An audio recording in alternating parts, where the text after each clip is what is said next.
Maintenant, il y a 3 possibilités. La troisième, tu persistes à dire que tu es le véridique et que je serai le menteur manipulateur dans cette histoire. Dans ce cas, inutile d'allumer ton micro pour faire passer tes suppositions, tes délires pour des faits. Inutile de nous raconter les histoires de Zouzou au Brésil. Inutile de présenter des captures de discussions tronquées. Inutile de choisir uniquement ce qui t'arrange dans mes propos. Inutile de chercher à expliquer à quel point tu es gentil et à quel point je suis méchant. Inutile de parler de Rachad ou du 19. Non, je te défie. Faisons un live, toi et moi, viens me répondre de vive voix, viens m'expliquer que tu es le véridique et que je suis le menteur. Et on va voir si tu vas pouvoir m'enfumer comme tu enfumes une partie de tes abonnés. Viens essayer de jouer sur les mots avec moi. Viens essayer de manipuler les faits avec moi. Viens essayer tes hors-sujets avec moi. Viens essayer de me faire dire des choses que je n'ai jamais dites. Je te propose un live dans lequel on va analyser point par point tes arguments et les miens, point par point. On va vérifier ensemble la validité de tes affirmations. Voici les règles. Nous ferons ce débat, toi et moi, devant Dieu, sans chat, pour qu'il n'y ait aucune perturbation.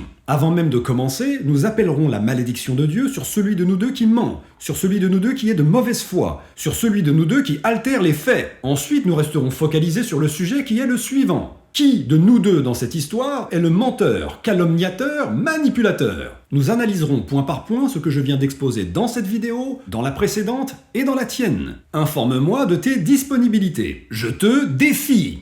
Salam, j'ai regardé quelques minutes de cette vidéo et ça m'a suffi. Par contre, j'apprécierais beaucoup qu'une personne qui l'a regardée intégralement me dise s'il a répondu à mon défi. M'a-t-il donné ses disponibilités pour un live avec moi devant Dieu? Car même si je prenais le temps de regarder sa vidéo intégralement et d'y répondre point par point, il en ferait une nouvelle en utilisant les mêmes techniques de manipulation que j'ai déjà exposées en détail. Ce serait sans fin. Pour clore cette histoire, je veux donc une confrontation de vive voix devant Dieu, là où il ne pourra ni fuir ni manipuler sans être instantanément corrigé par une petite tape sur la nuque, métaphoriquement parlant. Merci donc d'avance à celui ou celle qui m'informera.